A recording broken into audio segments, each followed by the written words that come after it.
You're standing in front of Adolf Hitler, the most feared man in the world. Your career, your life, everything hangs in the balance. And you're about to tell him he's wrong. Most people would never dare, but Günther Rall wasn't most people. By 1944, he was Germany's third highest-scoring fighter ace with 275 confirmed kills. A living legend at just 26 years old. He'd been shot down 8 times, survived a broken back that should have ended his career, and fought on every front of the war. But on one fateful day, this young pilot did something that could have gotten him executed on the spot. He looked Hitler in the eye and told him the Luftwaffe was being destroyed by incompetence and lies. This is the story of Günther Rall, a man who became one of history's greatest fighter pilots while serving one of history's darkest regimes. A man caught between duty and morality who somehow survived the war and lived long enough to befriend the very enemies he once fought. And it all started with a boy who was never supposed to fly at all. Günther Rall was born on March 10, 1918, in Gaggenau, a small town in southwestern Germany. World War I was still raging, and Germany was losing. His father was a merchant, his mother a homemaker, and young Günther grew up in the shadow of Germany's defeat and the humiliation that followed. But here's what's fascinating. Rall never wanted to be a fighter pilot. He wanted to be a doctor. As a teenager, he was studious, quiet, and more interested in medicine than military glory. But in 1936, something happened that changed everything. Germany was rearming under Hitler, violating the Treaty of Versailles, and the new Luftwaffe was recruiting aggressively. Rall's mother, worried about money and his future, encouraged him to apply for the military. He did, and he failed the medical exam. They rejected him because of a lung condition not severe, but enough to disqualify him from flying. Most people would have given up, but Rall was stubborn. He appealed the decision, underwent further tests, and somehow, miraculously, got cleared for flight training in 1938. It was a decision that would shape the rest of his life. Training was brutal. The Luftwaffe's program was designed to break weak pilots and forge the rest into weapons. Rall excelled, but not because he was naturally talented. He wasn't a natural aviator like some of his peers.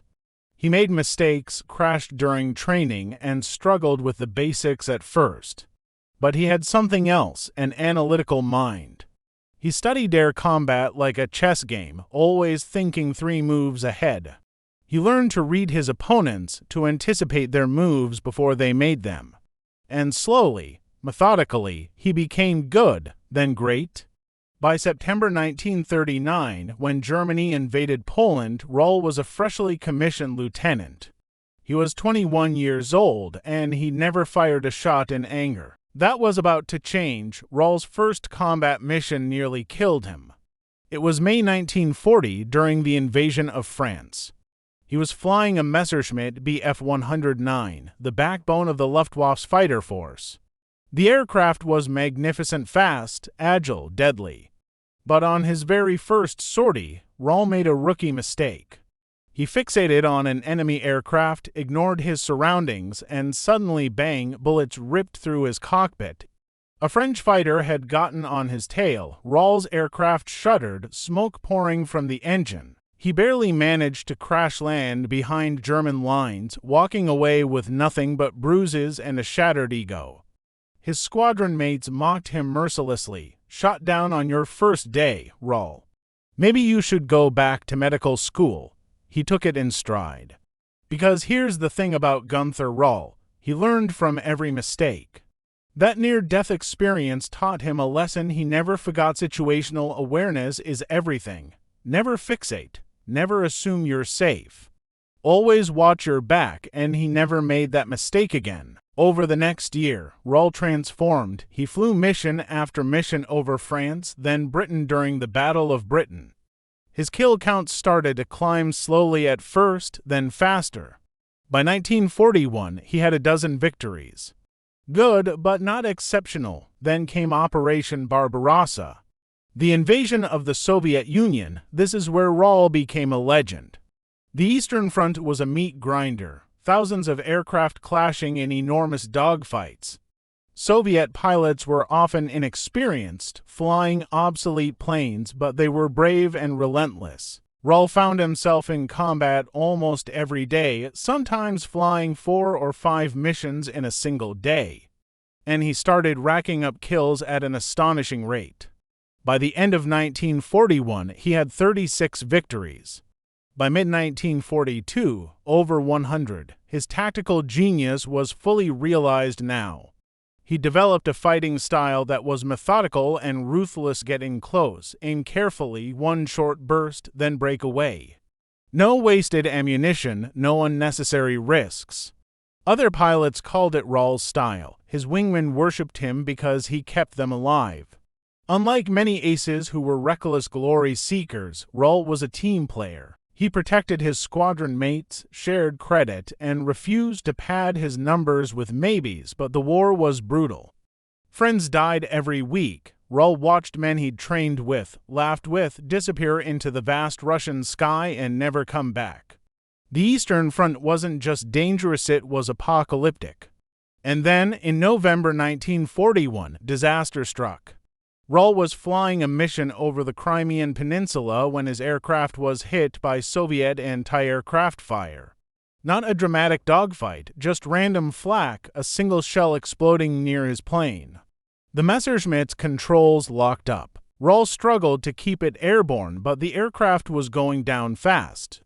He tried to bail out, but the canopy was jammed. Panic set in, he was trapped in a falling coffin. At the last second, the canopy finally broke free. Rall ejected, but by then he was too low for his parachute to fully deploy. He slammed into the ground at bone-crushing speed. When they found him, he was unconscious, his back broken in 3 places. Doctors told him he'd never walk again, let alone fly. Günther Rall was 23 years old, and his war seemed over. He spent the next 5 months in a military hospital, his spine slowly healing. The pain was excruciating. Most men would have accepted their fate, taken a medical discharge, gone home, but Rall refused. He worked with doctors to design a special back brace that would let him fly again. He did exercises that made him scream in agony. And in May 1942, against all medical advice, he returned to combat. His squadron couldn't believe it. Here was a man who should be in a wheelchair, climbing back into a Messerschmitt. But Rall's determination was unshakable. Within weeks, he was flying combat missions again. Within months, he was scoring kills. By late 1943, Günther Rall had over 200 victories. He was awarded the Knight's Cross with oak leaves and swords, one of Germany's highest military honors. He was famous throughout the Luftwaffe, respected even by his enemies. But something had changed. The war had changed. Germany was losing, badly, and Rall could see it. By 1944, the Luftwaffe was dying. Allied bombing raids were obliterating German cities. American P-51 Mustangs and British Spitfires dominated the skies. German pilots were being thrown into combat with minimal training and expected to face battle-hardened Allied veterans. It was a slaughter. Rall watched young pilots, boys, really some only 18 or 19, take off on their first mission and never come back. It haunted him. He knew these kids were being sacrificed because of incompetence at the highest levels of command.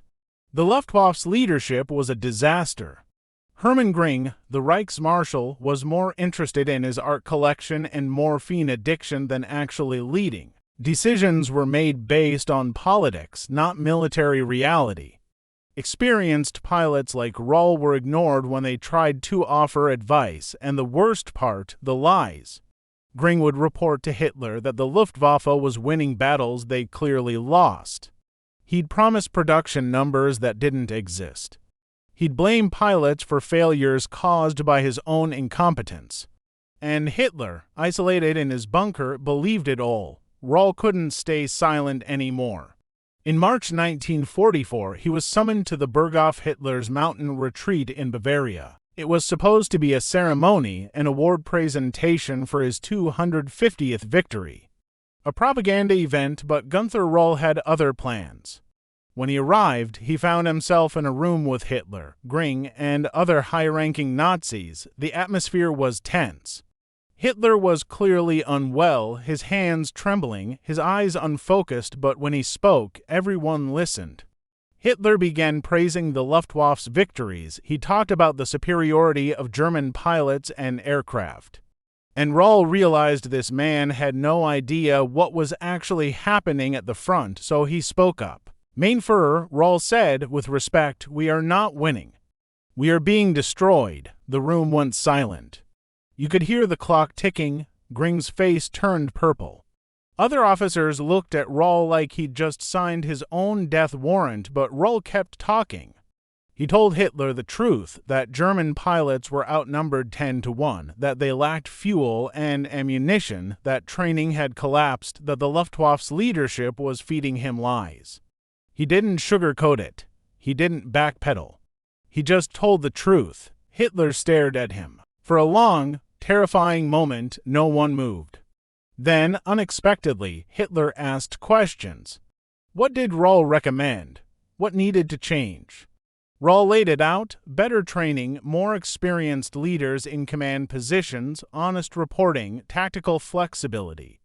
Hitler listened, actually listened, but then Göring intervened, dismissing Rall's concerns as defeatism. The spell was broken. The conversation moved on, and Rall realized nothing was going to change. He'd risked everything to speak truth to power, and it had accomplished nothing. After that meeting, Rall expected to be arrested or sent to a penal battalion, but nothing happened. Hitler apparently respected his honesty, or perhaps didn't care enough to punish him. Rall returned to his squadron and kept fighting. By April 1945, he had 275 confirmed victories, making him the third highest-scoring ace in history. But Germany was collapsing, cities were in ruins. The Red Army was closing in from the east, the Americans from the west. Rall knew the war was lost. The question now was survival. In the final weeks, he made a crucial decision. He would surrender to the Americans, not the Soviets. He'd seen what the Red Army did to capture German soldiers. If he fell into Soviet hands, he'd likely die in a Siberian labor camp. So, when Germany surrendered on May 8, 1945, Rall flew west with what remained of his squadron and landed at an American airfield. He climbed out of his Messerschmitt, raised his hands, and became a prisoner of war. The Americans couldn't believe it. Here was one of the world's greatest fighter pilots just walking up and surrendering. They treated him with surprising respect, professional soldiers recognizing a fellow professional. Rall spent less than a year in an American POW camp. Unlike many German officers, he wasn't charged with war crimes. His record was clean. He'd fought as a soldier, not a monster. He'd never been a Nazi Party member, never participated in atrocities. In 1946, he was released. He returned to a Germany that no longer existed. His country was divided, occupied, destroyed. Millions were dead. The Nazi regime he fought for but never believed in was revealed to be even more monstrous than he'd imagined. Günther Rall was 28 years old. He'd survived 8 crashes, a broken back, and the deadliest war in human history. He had no career, no prospects, and a country that didn't know what to do with men like him. So he did what he'd always done. He adapted. For the next decade, Rall tried to build a normal life. He married, had children, worked various jobs. But flying was in his blood. He couldn't stay grounded. Then, in 1956, something remarkable happened. West Germany began rebuilding its air force as part of NATO, and they needed experienced pilots. The Americans, who once fought against Rall, now wanted him on their side. It was surreal, former enemies becoming allies. Rall joined the new Luftwaffe and eventually rose to the rank of lieutenant general. He commanded squadrons, trained new pilots, and helped rebuild German military aviation from scratch. But here's what is truly extraordinary. Rall also became friends with the very men who tried to kill him during the war. He attended reunions with Allied veterans. He met American and British pilots who'd flown against him. These encounters could have been bitter, hostile. Instead, they became profound. Because these men understood each other in a way civilians never could. They'd all experienced the same fear, the same exhilaration, the same horror. One meeting stands out. In the 1970s, Rall met a Soviet pilot named Ivan Kozhitub, the top Allied ace of World War II. They'd probably tried to shoot each other down at some point. Now they shook hands, shared stories, laughed together. Rall spent the rest of his life as an advocate for reconciliation and peace. He gave speeches warning about the dangers of nationalism and blind obedience.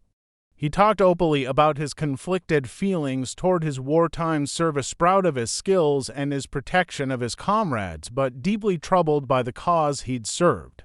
He never glorified war, never painted himself as a hero. He was honest about his role, his doubts, his regrets. And people respected him for it. Günther Rall lived to be 91 years old. He died on October 4, 2009, surrounded by family. At his funeral, American, British, and German military officers stood together in tribute. Former enemies honoring a man who'd somehow transcended the war that defined his youth. So, what do we make of Günther Rall? He's a contradiction. A man of extraordinary skill who served an evil regime. A soldier who followed orders but questioned authority. An ace who killed hundreds but spent his later life promoting peace. Some see him as a hero. Others can't separate his achievements from the regime he fought for.